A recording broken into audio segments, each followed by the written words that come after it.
অনেকেই মনে করে একটা প্রফেশনাল সিঙ্গার মানে ভালো একটা রেঞ্জ থাকা। আসলে তা না। আসল বিষয়টা হলো কন্ট্রোল। এমন সব জিনিসের উপর কন্ট্রোল যেগুলো আপনারা খালি চোখে দেখতে পারবেন না। আর আপনি যদি সেটা আগে থেকেই বুঝে যান তাহলে আপনার বছরের পর বছর সময় নষ্ট হবে না। আর খুব তাড়াতাড়ি আপনার নিজের গলায় গানটা শুনতে প্রফেশনাল লাগবে।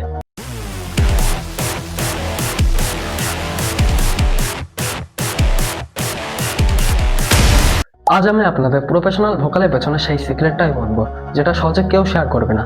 আর নিয়মিত প্র্যাকটিস করার পরেও কেন আপনি নিজেকে এক জায়গায় থেমে থাকতে দেখছেন, আর এটা ঠিক করার সঠিক উপায়টাই বাকি, সেটাই আমরা আজ এই ভিডিওতে দেখবো।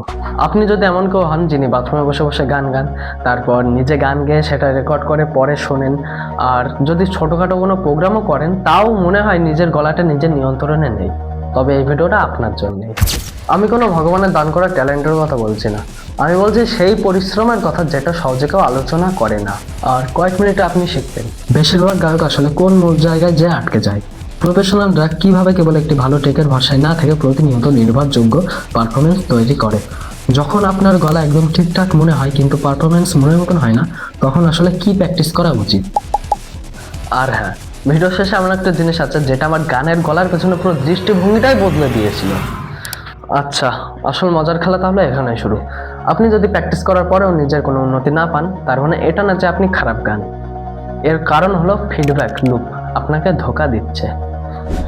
অধিকাংশ মানুষ এইভাবে প্র্যাকটিস করে, তারা গান গায়, মনে একটা ভালো অনুভূতি পায়, তারপর নিজের গান শুনে বলে বাহ, শুনতে বেশ ভালো লাগলো, আবার একই জিনিসই রিপিট করে। কিন্তু গান গাওয়া কেবল সুন্দর আওয়াজ তৈরি করে না, এটি একটি শারীরিক ও মানসিক কোঅর্ডিনেশন। আর এই কোঅর্ডিনেশনের জন্য দরকার কিছু সংকেত: pro level, relevel coordination, accurate feedback. তাই নিজেকে যে প্রশ্ন করা দরকার, আপনি আসলে কি শোনার চেষ্টা করছেন? আমি কি গানটা ভালো গেয়েছি? এটা নয়। আমি কি গানটা রিল্যাক্সে গেয়েছি? এটাও নয়। ভোকাল সায়েন্টিস্ট না হয়ে আপনাকে এই তিনটি পরিমাপযোগ্য বিষয়ের দিকে নজর দিতে হবে। পিচ স্টেবিলিটি, কেবল সুর ঠিক থাকা নয়, সুরটি কতটা নিখুঁতভাবে ধরে রাখতে পারছেন। টোন কনসিস্টেন্সি, আওয়াজ জোরে করলে গলার স্বর বদলে যাচ্ছে কিনা। ব্রেথ ইফিসিয়েন্সি, আপনার দম ফুরিয়ে যাচ্ছে নাকি পুরো কন্ট্রোল আপনার হাতে। এখন সমস্যা হলো বেশিরভাগ গায়ক এর মধ্যে শুধু একটা জিনিসই ট্র্যাক করে, পিচ। কিন্তু প্রফেশনালদের গলায় গানটা শুনতে নিখুঁত লাগে, কারণ তারা পিচ চেঞ্জ করার সাথে সাথে টোনও চেঞ্জ করে। পরের ধাপে আমি আপনাদের এমন একটা প্র্যাকটিস দেখাবো যেটাই গলার উপরে কোনো বাড়তি চাপ না দিয়ে আপনার কোঅর্ডিনেশন পুরো ঠিক করে দেবে। পুরো সাউন্ড আসলে গলার জন্য না, এটা হলো সংযম। এখন এমন এক সত্যের মুখোমুখি হওয়া যাক যেটা সহজে কেউ স্বীকার করতে চায় না। প্রফেশনাল সিঙ্গিংয়ের ক্ষেত্রে অসাধারণ মুহূর্তগুলো কিন্তু তাদের জোরে গান গাওয়ার জন্য হয় না, সেগুলো হয় নিখুঁত নিয়ন্ত্রণের কারণে। এই সংযম বজায় রাখা হলো আসল প্রো সাউন্ড। আপনি যদি ভেবে থাকেন যে আমার এখনও গলার জোর বাড়ানো দরকার, তাহলে আপনি ভুল পথে যাচ্ছেন। কারণ জোর খাটানোর চেষ্টা করলে গলার পেশি একটা আলাদা চাপ তৈরি হয়, আর এই চাপ আপনার গলার আয়ুও কমিয়ে দিতে পারে। প্রফেশনাল সিঙ্গাররা ভয়ে ভয়ে আস্তে গান গায় না, তারা আস্তে গান গায় যাতে তাদের কণ্ঠস্বর পুরো নিয়ন্ত্রণে রাখতে পারে। গান গাওয়ার সময় আপনার কণ্ঠস্বর যেন এমন হয় যে আপনি শ্রোতাদের কাছে আলতো করে তুলে দিচ্ছেন, গলা টিপে জোর করে না। তাই উল্টোপাল্টা কঠিন সুর ট্রাই করার বদলে আপনি কমফোর্টেবল সুর নিন, আর এই তিনটে টেক ট্রাই করুন। টেক অন, সুরটি যতটা সম্ভব রিল্যাক্স বা শান্ত গলায় গান। টেক 2, একই সুর গান, তবে টোনটি সামান্য একটু ব্রাইট করুন।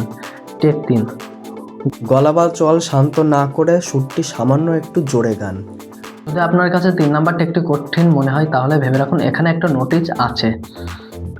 এর মানে হলো আপনার গলায় ব্রাইটনেস এবং ভলিউম এখনও একে অপরের থেকে আলাদা হতে পারেনি। এটাই হলো আসল গোপন কথা। প্রফেশনালরা এই আলাদা করার বিষয়টি প্র্যাকটিস করেন। তারা গলার কোনো রকম পেশি শান্ত না করেই কেবল আওয়াজের ভলিউম বাড়াতে পারে। তো আপনি যদি ইতিমধ্যে অনেক রেয়াজ করেছেন তাও কোনো স্টেবল রেজাল্ট পাচ্ছেন না, পরবর্তী সেকশনটি এই সমস্যারই সমাধান করবে। 3, ধারাবাহিকতা তৈরি হয় মাইক্রো সেশনে, ঘন্টার পর ঘন্টা টানা রেয়াজও নয়। অধিকাংশ সিঙ্গাররা সবকিছু ঠিক করে ফেলার চক্করে ক্লান্ত হয়ে পড়ে। আপনি হয়তো একদিন টানা ঘন্টার পর ঘন্টা গলা ফাটালেন, তারপরে 2 দিন গানই গাইলেন না, আবার নতুন করে শুরু করলেন। এটা হয়তো আপনার কাছে ফলস্বরূপ লাগতে পারে, কিন্তু এটা আসলে আপনার গলার ভারসাম্য নষ্ট করার ট্রেনিং দেয়। হ্যাঁ, ছোট জিনিস হয়তো বোরিং লাগে, কিন্তু এটাই সবথেকে কার্যকারী। আপনি ব্যস্ত থাকলেও এই সহজ সিস্টেমটি ফলো করতে পারেন। হ্যাঁ, মাত্র 15 মিনিট সময় দিলেই হবে। 3 মিনিট আলতো শ্বাস প্রশ্বাস ব্যায়াম এবং খুব হালকা আওয়াজ বের করা। 7 মিনিট যে কোনো একটি নির্দিষ্ট স্কিল লক্ষ্য করা, পিচ, টোন কিংবা রেজোনেন্স যে কোনো একটি বেছে নিন। 5 মিনিট পারফরমেন্স প্র্যাকটিস, যে কোনো গান বা লিরিক্স প্রথমে খুব ধীরে ধীরে গেয়ে প্র্যাকটিস করা। আর এখানে আসল টুইস্ট, যেটা সব কিছু বদলে দেবে, প্রতিটা মাইক্রোসেকেন্ড পরে খাতায় লিখে রাখুন আজ কোনটা উন্নতি হলো, আজ কোনটা ভুল হলো। এটা হলো আপনার আসল ট্রেনিং। আপনি কি অনুভব করেছেন সেটা নয়, আপনি হয়তো এর পরের অংশটি জানতে চাইবেন, কারণ এটা এমন একটা সিক্রেট যা বেশিরভাগ মানুষই এড়িয়ে যায়। আপনি কিভাবে নিজের গলাটা নষ্ট না করে একটা প্রফেশনাল সিঙ্গারের মতন প্র্যাকটিস করবেন। ক্লান্ত হলে নয়, শেখা সম্পূর্ণ হলে থামুন, কারণ এটা এক এমন সত্যি যা সহজে কেউ শেয়ার করে না। আর এটা শুনতে হয়তো একটু জিমবিরোধী মনে হতে পারে।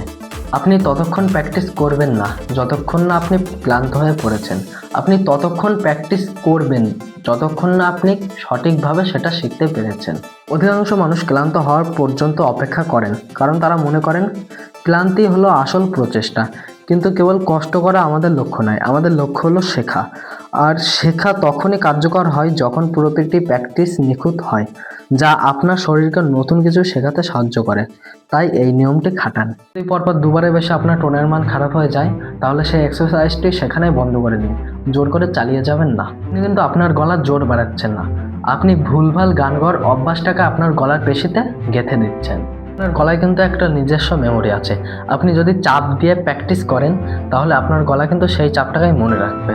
আপনি যদি দ্রুততম সময়ে পরিবর্তন দেখতে চান, তাহলে আগামী 7 দিনের যে কোনো একটি লক্ষ্য বেছে নিন। পিচের স্থায়িত্ব, টোনের ধারাবাহিকতা নাকি শ্বাসের কার্যকারিতা। প্রতিদিনের শেষে 20 সেকেন্ডের একটি ক্লিপ রেকর্ড করে তারপর আমাকে কমেন্টে জানান আপনার এই মুহূর্তে সবথেকে বড় সমস্যা কোনটি। রেকর্ড করার সময় গলা অন্যরকম লাগা, তারপর দম ফুরিয়ে যাওয়া, নাকি স্কেল অনেক উপরে উঠে গেলে টোন বিগড়ে যাওয়া। কোনটা আপনার সমস্যা সেটা জানান, তারপর আমি একটি আপনার সহজ প্র্যাকটিস সাজেস্ট করব যেটা আপনি ট্রাই করতে পারেন। ভিডিওটা শেষ পর্যন্ত দেখার জন্য ধন্যবাদ। আর যদি এই ভিডিওটা ভালো লাগে তাহলে একটা লাইক করবেন। দেখা হচ্ছে পরের ভিডিও। টাটা।